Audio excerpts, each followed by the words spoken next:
Bonjour à toutes et bonjour à tous. Je vous retrouve pour un nouveau podcast et on va parler de Jupiter dans le signe du Taureau.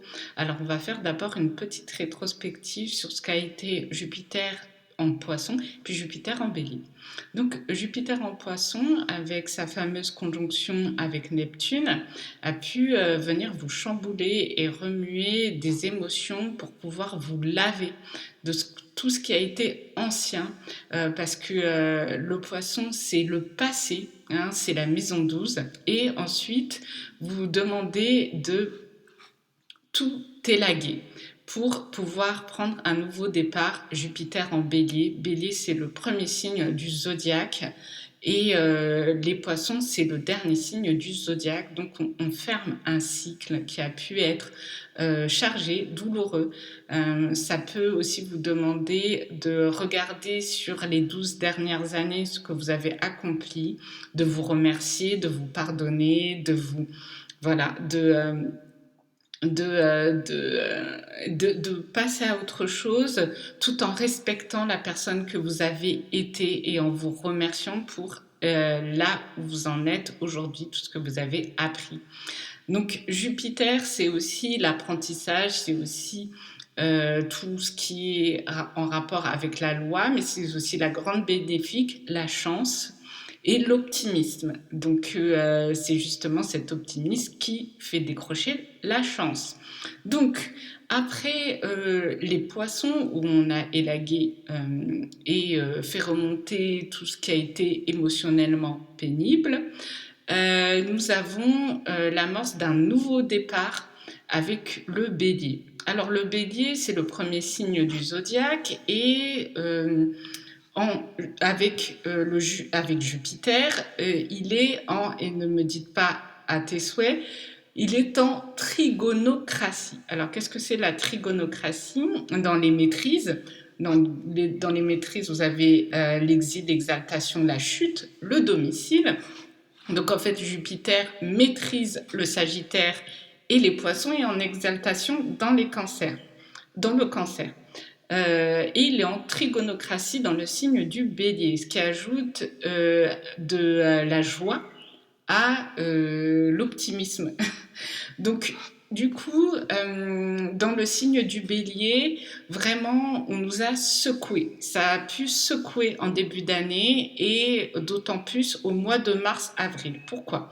Parce que fait assez marquant, c'est que nous avons eu 2 nouvelles lunes dans le signe du Bélier. 2, pas une, mais 2. On dirait une présentatrice du Juste Prix.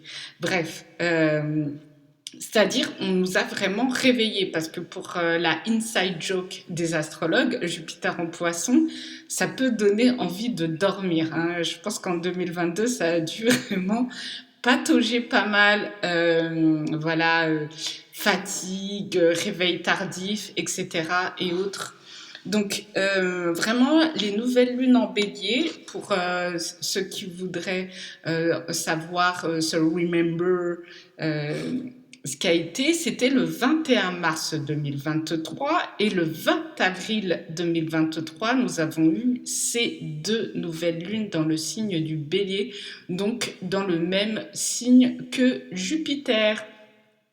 Donc vraiment parce qu'on sait que ça a été compliqué en 2022, donc on essaie de nous réveiller au niveau des astres pour nous dire c'est possible, réveille-toi, tout ce que tu as rêvé, c'est possible, retrouvons l'optimisme.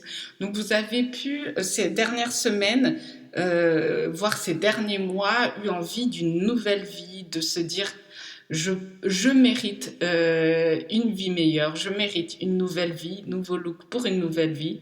Christina Cordula, si tu nous entends, bref. Vous avez raison d'y croire. J'y crois encore. Bon, je vais rester tranquille. Tu peux avoir ce nouveau départ, tu peux retrouver, dépendant du domaine qui vous intéresse et qui est visé par cette guidance, vous pouvez retrouver une harmonie au niveau professionnel, une harmonie au niveau sentimental, une harmonie pour vos créations artistiques aussi dans l'artisanat. Donc en fait, on vous encourage à voir la vie du côté face. Donc avec Jupiter en bélier, il y a un renouveau et même si ça n'a pas été facile parce que je pense que il y a eu deux nouvelles lunes en bélier, c'est que voilà. Et avec Jupiter en taureau, ça y est, on y est, on nous demande de concrétiser. Alors dans les transits, en fait, les astres inclinent mais ne déterminent pas. Donc si vous êtes toujours dans une signe dans une phase poisson où vous élaguez tout ce qui est périmé, ne vous en voulez pas, en fait, prenez votre temps. Euh, Lentement est le meilleur moyen d'arriver à ses buts. Voilà, d'arriver à ses buts assez vite. Ça peut paraître antinomique, ça peut paraître contradictoire, mais allez à votre rythme.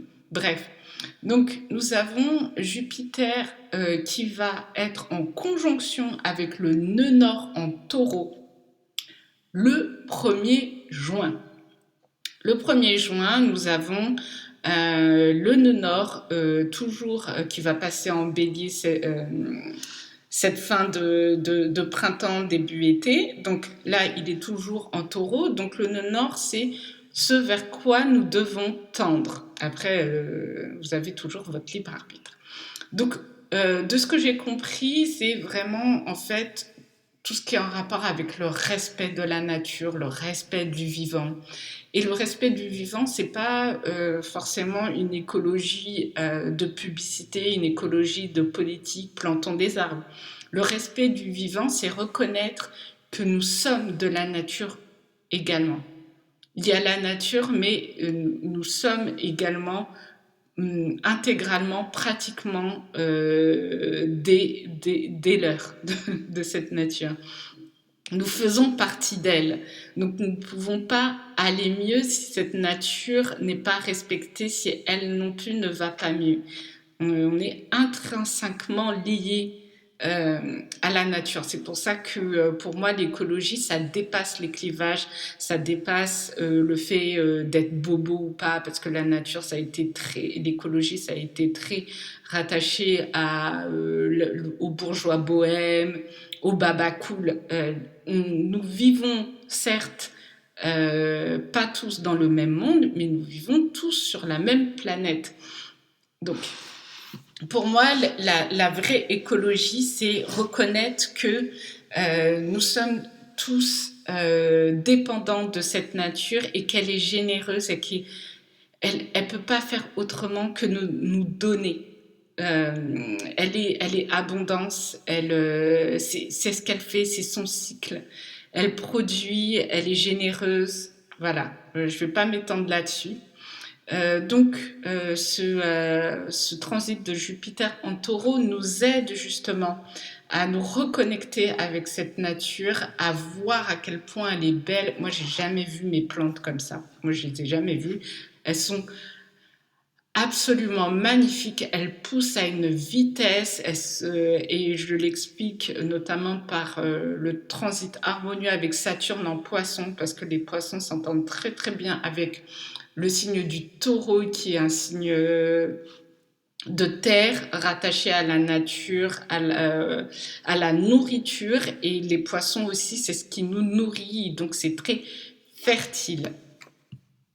Ça peut être aussi donc une abondance au niveau de la créativité parce que Taureau c'est rattaché à Vénus et donc il est important de regarder tous les domaines vénusiens. Je me suis attardée sur la nature parce que c'est un sujet qui me tient à cœur, mais il y a aussi tout ce qui est le domaine artistique. Donc si pendant le transit de Jupiter en Bélier vous avez eu un regain d'intérêt, ne serait-ce qu'un petit peu pour un domaine artistique. Je vais me calmer parce que dès qu'on parle d'art, moi je m'excite toute seule. Que ce soit la peinture, la couture, pour l'artisanat, ça peut être le chant, ça peut être le taureau, c'est aussi beaucoup tout ce qui est théâtre. Il y a aussi un regain d'intérêt pour tous les arts vivants. Ça peut être la danse, dépendant de en fait ce que vous aimez faire. C'est moi, je trouve ça merveilleux d'explorer ces domaines de vie parce que ça nous permet de remplir d'autres sphères de notre vie que le travail et laver les caleçons de monsieur. Voilà, si vous lavez les caleçons de monsieur. Bref, façon de parler. Donc, voilà, tout ce que je voulais dire au domaine artistique, c'est très encourageant. 14h14 quand je dis ça. C'est très encourageant, allez-y, let's go.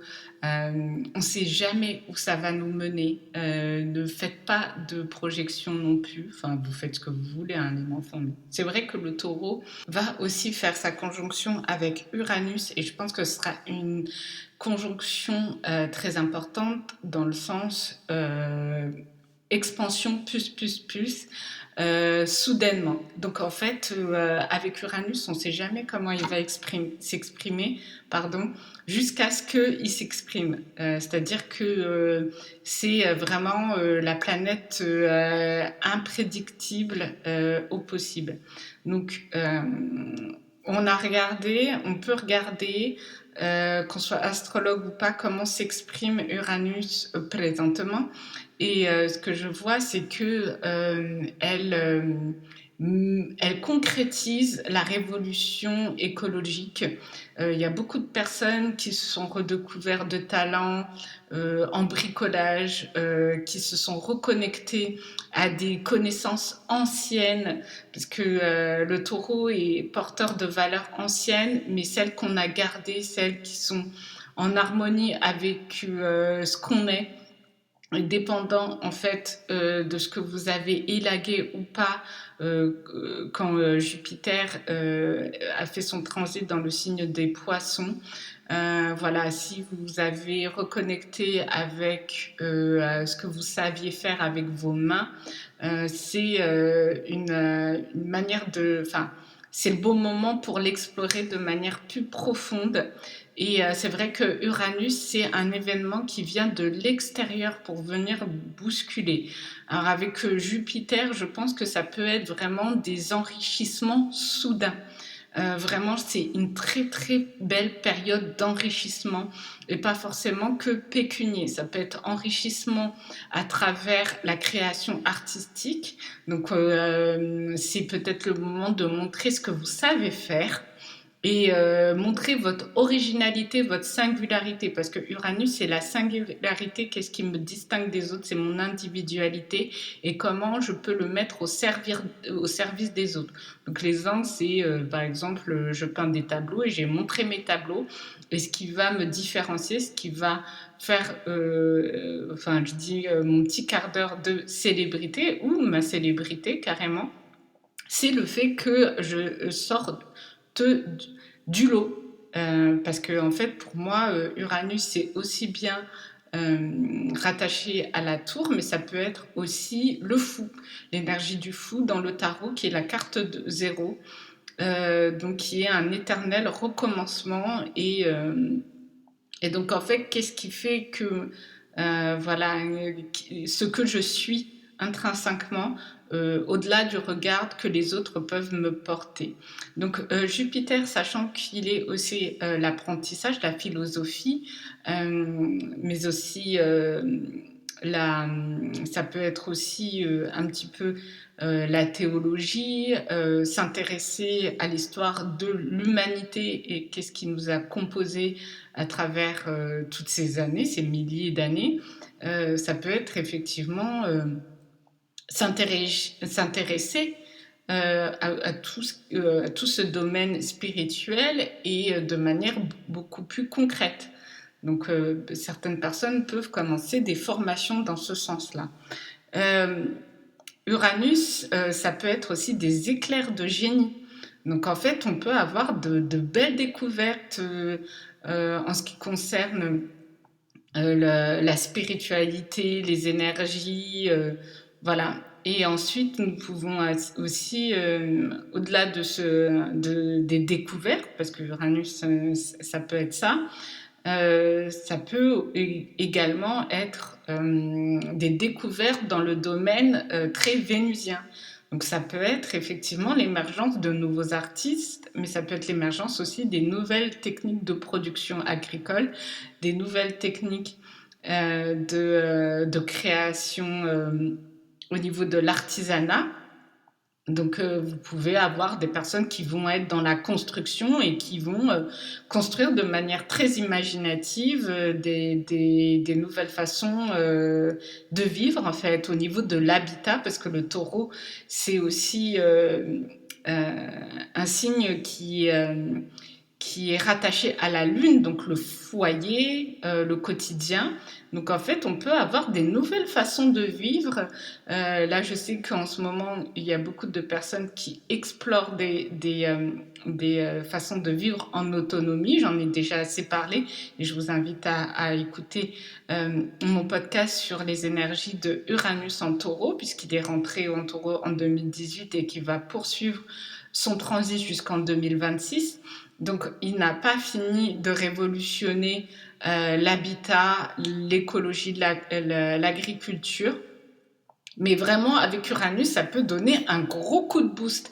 Ça veut dire que tout ce qui a été mis en place au niveau de l'écologie va vraiment trouver son point culminant au niveau des découvertes, de l'expansion et une sorte d'accélération, je sens, j'entends, au niveau des nouvelles techniques agricoles. Donc on verra ce que ça donne en espérant que ça va être le plus positif pour l'humanité possible. Ensuite, après ce transit et donc cette conjonction avec Uranus, je vais parler de Pluton qui va revenir dans le signe du Capricorne cet été. Là, il est présentement le 17 mai à 0,09 degrés du Verseau, donc il revient petit à petit dans le signe du Capri. Alors, il va être à nouveau en harmonie avec Uranus en taureau. Le 1er juin, il sera en conjonction avec l'astéroïde Fortune, pour ceux qui prennent en compte l'aspect des astéroïdes. Donc du coup, il va être également en harmonie avec Neptune dans le signe des poissons. Donc c'est très fertile au niveau des énergies. Ça dépend en fait ce que vous avez mis en place dès le début du transit de Jupiter en taureau, parce qu'on est vraiment sur les fondations, sur la construction, et ça peut être très symbolique comme une petite graine, un petit pas que vous faites vers vos désirs, parce que en fait ça peut signer vraiment l'amorce d'un nouveau cycle pour vous. No pressure, pas de pression, vous faites à votre rythme, je le rappelle. On n'est pas là pour vous dire ce que vous devez faire et quand vous devez le faire. Vous sentez, selon votre thème, de toute façon, vous sentez les énergies. Quand c'est propice pour vous, quand c'est le bon moment pour vous, faites-vous confiance. Parce que Jupiter, c'est aussi la confiance en la vie, c'est l'optimisme et se dire que oui, des belles choses peuvent nous arriver, des belles choses peuvent être possibles, et rien que cet état d'esprit, eh ben, du coup, ça donne des possibilités, ça ouvre le champ des possibles. Donc du coup, pour finir ce transit, on va parler d'amour toujours. Donc, en fait, en ce qui concerne l'amour sentimental, je vous invite à regarder où se trouve votre Vénus, parce que effectivement, le taureau est un signe vénusien, ça je l'ai déjà dit. Donc, ça peut être les rapports affectifs, mais aussi la valeur de ce qu'on se donne, comment on se présente esthétiquement aux autres. Donc voilà, notre capacité à séduire, Pour tout ce qui est quotidien, vie en couple, regardez plutôt votre lune, mais comme la lune elle est changeante, hein, comme on dit, hein, les gens lunatiques, c'est ceux qui changent souvent d'humeur, ben, la lune, voilà, hein, elle fait 28 jours elle reste 2-3 jours dans chaque signe, donc c'est très volatile. Par contre, Vénus fait le tour du zodiaque en 224 jours, 234 jours à peu près, à part le moment où elle est restée quand même plus de 8 mois dans le signe du Capricorne entre octobre 2021 et mars 2022, si je n'abuse. Et là, effectivement, elle nous a demandé de réfléchir sur la valeur qu'on se donne. Est-ce que la façon dont on aime correspond à qui on est et à ce qu'on veut donner? Et ça a été un transit très important pour la valeur de soi et le pouvoir personnel qui pour moi est intrinsèquement lié et qui était extrêmement puissant puisque Vénus est restée longtemps en conjonction avec Mars. Et il y a eu un chassé-croisé avec Mars et a été aussi en conjonction avec Pluton. Donc regardez en fait ce qui s'est passé chez vous dans ce transit, je répète, entre octobre 2021 et mars-avril 2022. Donc voilà, j'en ai fini. Hein, avec Jupiter en taureau. Moi, ce que je vous souhaite, c'est beaucoup d'amour dans ce transit, encore, toujours, qu'il soit sentimental, qu'il soit amical, qu'il soit avec votre fratrie, avec vos enfants, avec votre mari, avec votre femme, avec la nature, avec vos animaux. Très important, hein, nos fidèles amis, les animaux. Donc du coup, moi, vraiment, je vous souhaite en abondance de tirer le meilleur parti de ce transit qui n'arrive que les 12 ans, tous les 12 ans. Donc la prochaine fois que Jupiter reviendra en taureau, ce sera, si je compte bien, la meuf qui ne sait pas compter, là je suis en train de faire un calcul dans ma tête. 2023 plus 12, ça fait combien? Ça fait 2035. Ah là là, Sarah et les maths, hein. C'est une grande histoire d'amour, tiens. Pas très Jupiter en taureau, en somme. Bref, je vous embrasse très très fort et je vous dis à une prochaine fois. Et puis, prenez soin de vous. Et puis, surtout, la petite blague que je voulais faire. Si vous venez de vivre une rupture sentimentale et que c'est difficile pour vous, vous inquiétez pas, c'est normal. Comme j'aime dire, si vous êtes une femme ou un homme homosexuel, les hommes, il y en a qui ont essayé, ils ont eu des problèmes. Bisous.